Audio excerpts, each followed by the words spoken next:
Assalamualaikum warahmatullahi wabarakatuh. Alhamdulillah rabbil alamin wa bihi nasta'inu ala umuri dunya waddin. Wassalatu wassalamu ala asyrafil anbiya'i wal mursalin sayyidina wa maulana Muhammadin wa ala alihi wa ashabihi ajma'in, amma ba'du. Para pemirsa, para pendengar suara Tebu Ireng FM rahimakumullah. Alhamdulillah, kita harus bersyukur kepada Allah di hari yang kelima di bulan Ramadan ini. Kita masih diberi kesempatan oleh Allah untuk menjalankan ibadah puasa Ramadan dengan keadaan sehat walafiat. Para pendengar rahimakumullah, pada kesempatan kali ini kami akan menyampaikan beberapa fadilah keutamaan membaca Al-Quran. Perlu kita sadari bahwa bulan Ramadan ini sering disebut dengan Syahrul Tilawatil Quran, yakni bulannya membaca Al-Quran. Maksudnya adalah intensitas seorang muslim dalam membaca Al-Quran di bulan ini menaik secara tajam. Ada yang mentargetkan 1 kali khatam dalam 1 bulan, ada yang 2 kali, 3 kali dan sebagainya, tergantung motivasi dan kekuatannya masing-masing. Tentu kita harus bersyukur bahwa sejak kecil kita diarahkan dan dibimbing oleh orang tua kita, nek wayai Ramadan kudu akeh tadarus maca Al-Quran. Nah, untuk memperkuat keyakinan itu, kita juga harus mengetahui apa saja fadilah membaca Al-Quran. Yang pertama, mendapatkan pahala yang sangat banyak sekali.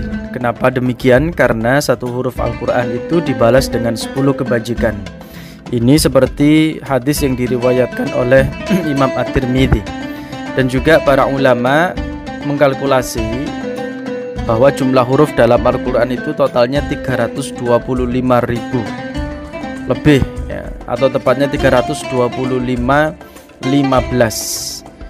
Nah, ini kalau dikalikan 10 maka kurang lebih 3.250 kebaikan. Tentu untuk meraihnya kita harus berusaha memperbanyak membaca Al-Quran, sebulan sekali, 2 bulan sekali dan sebagainya. Bahkan para ulama itu ada yang khatam seminggu sekali. Kemudian fadilah yang kedua adalah Allah Subhanahu wa ta'ala akan mengangkat derajat orang-orang yang selalu membaca Al-Quran. Bukan hanya membaca, tapi juga mempelajari isi kandungannya sekaligus mengamalkannya dalam kehidupan sehari-hari. Oleh karena itu ada istilah hamilul Quran, bukan hafidul Quran. Kalau hafidul Quran itu sebatas menghafal saja, tapi kalau hamilul Quran itu orang yang membawa Al-Quran. Membawa maksudnya apa? Ia juga mengamalkan isinya, juga faham tentang makna kandungannya. Ini makom yang sangat tinggi. Ada sebuah hadis yang diriwayatkan oleh Imam Al-Bukhari bahwa sesungguhnya Allah mengangkat derajat suatu kaum dengan kitab Al-Quran, dan Allah merendahkan kaum yang lainnya yang tidak mau membaca, mempelajari dan mengamalkan Al-Quran.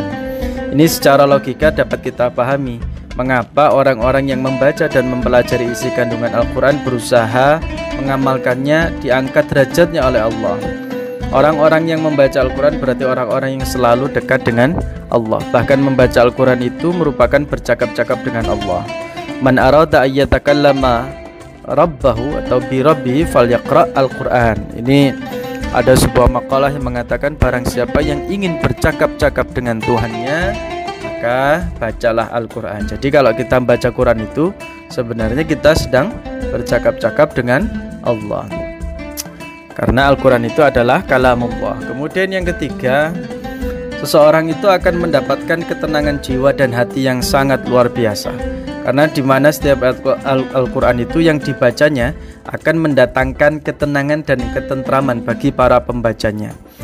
Ini sebagaimana diterangkan dalam surat Al-Isra ayat 82 bahwa Al-Quran itu diturunkan oleh Allah Subhanahu wa ta'ala untuk menjadi obat segala macam penyakit kejiwaan. Wa nunazzilu minal Qur'ani ma huwa shifaa'un, yakni menjadi syifa, obat. Obat apa? Obat penenang hati.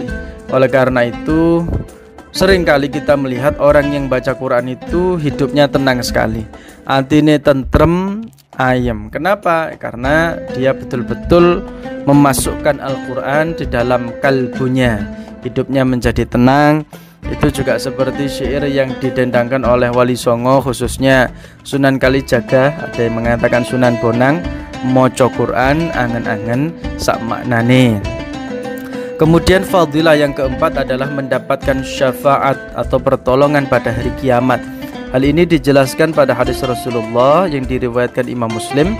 Bacalah Quran oleh kamu sekalian, karena bacaan Al-Quran yang dibaca ketika hidup di dunia ini akan menjadi syafaat atau penolong kita dan bagi para pembacanya di hari kiamat nanti. Maka ada doa itu, khatmil Quran itu, doanya itu syafi'an lana. Ya Allah, jadikanlah Al-Quran ini sebagai syafaat yang membela kita nanti, yang menolong kita nanti ketika di alam kubur, ketika di hari akhir nanti. Ya, memang umat Islam harus memperbanyak amalan-amalan yang menjadi bentengnya nanti. Bisa dengan memperbanyak sholawat, karena nanti mendapatkan syafaatnya Rasulullah. Bisa juga mendapatkan syafaat dari Al-Quran. Maka semakin banyak amalan yang kita istiqomahkan, itu semakin banyak pula nanti yang akan menjadi tameng kita, ya, ketika nanti di hari akhir. Maka perbanyaklah membaca Al-Quran selagi nafas kita ini masih menyertai kita dan denyut jantung masih bergerak. Karena bacaan Al-Quran akan menjadi syafaat nanti di hari kiamat. Semoga nanti kita mendapatkan syafaatnya, amin.